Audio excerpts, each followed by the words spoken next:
All right, let's dive right in.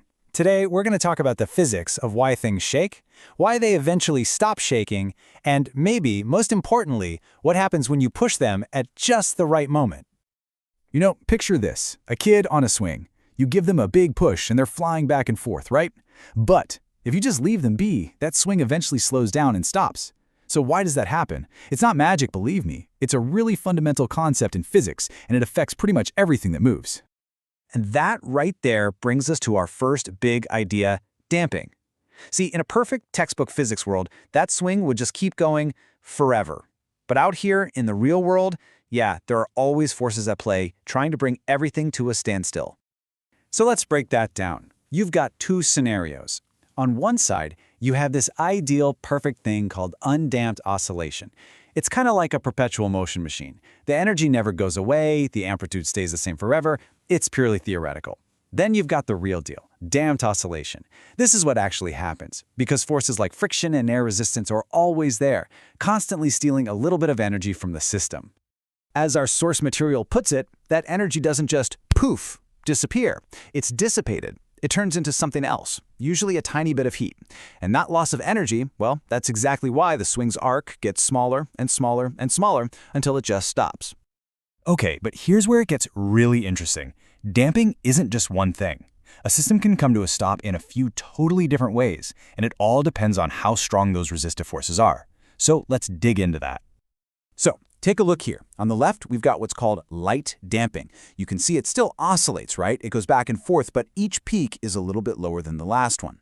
But look at the right. That's a whole different story. With heavier damping, it doesn't even get to swing back once. It just returns to its starting point, sometimes fast, sometimes slow, but no oscillation.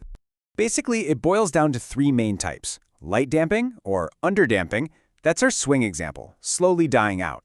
Then there's heavy, or overdamping. Think of one of those fancy door closers on a heavy office door. It just slowly, smoothly closes without ever slamming. But the real sweet spot is what we call critical damping.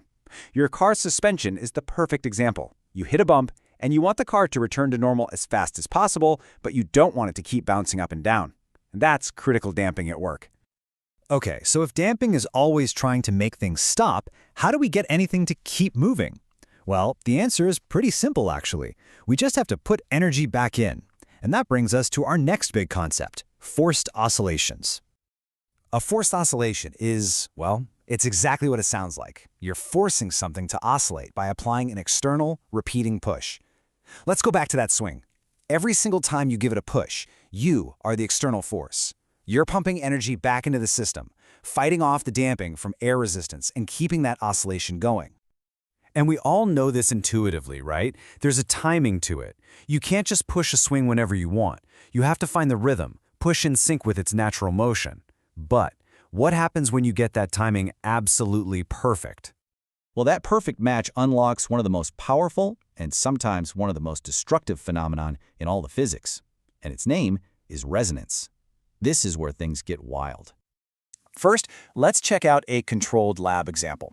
This setup is called Barton's pendulums. You see, you've got a bunch of pendulums, all different lengths, and one big one we'll call the driver. Now, watch what happens when we start swinging the driver. It's amazing. Only one of the other pendulums starts going crazy, the one that's the exact same length. The rest, they barely move. That's because its natural frequency is a perfect match for the driving frequency. And that little lab demo shows you exactly what can happen out in the real world on a massive scale.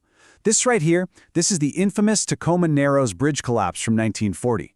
The wind that day wasn't even that strong. It was just a steady wind providing these little periodic pushes that just so happened to perfectly match the bridge's natural frequency for twisting. And the result?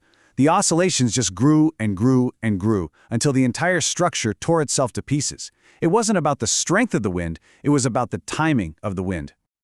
So, let's put a clear definition on it. Resonance is what you get when your pushing frequency, your driving frequency, lines up perfectly with the object's own natural frequency. That's the frequency it just wants to vibrate at. And when you hit that magic number, the energy transfer is off the charts, super efficient. And the amplitude, well, the amplitude can just explode. Okay, so if resonance can literally tear bridges apart, how in the world do we deal with it? How do engineers build things that don't just collapse? Well, they manage it by understanding the relationship between the driving frequency, the amplitude, and, you guessed it, our old friend, damping. This graph here is called a resonance curve, and it tells the whole story. Along the bottom, you have the driving frequency, how fast you're pushing. And going up, you have the amplitude, how big the swing is. Now, for most frequencies, the amplitude is kind of meh, pretty small.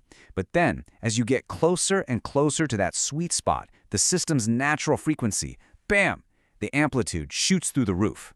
That sharp peak you see? That, my friends, is resonance. So how do we flatten that scary peak? You already know. We add damping. And damping does three really important things to this curve. Number one, it lowers that peak a lot. Number two, it makes the peak wider or broader. And number three, that means the system is just less picky, less sensitive to frequencies that are almost the right one. Damping is how you take control back from resonance. And here's a little nerdy detail for you, but it's important. In a real system that has damping, that absolute tippy top of the peak isn't exactly at the natural frequency. It's actually just a tiny bit lower.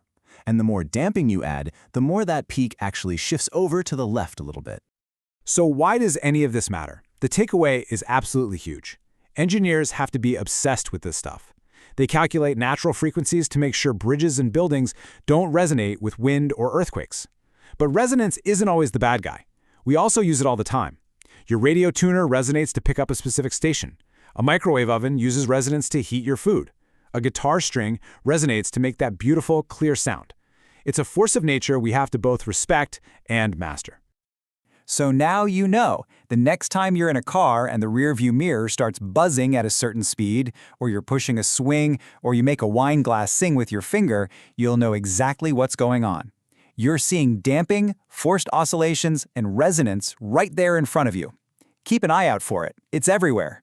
What other examples can you spot in your daily life? Thanks for joining me.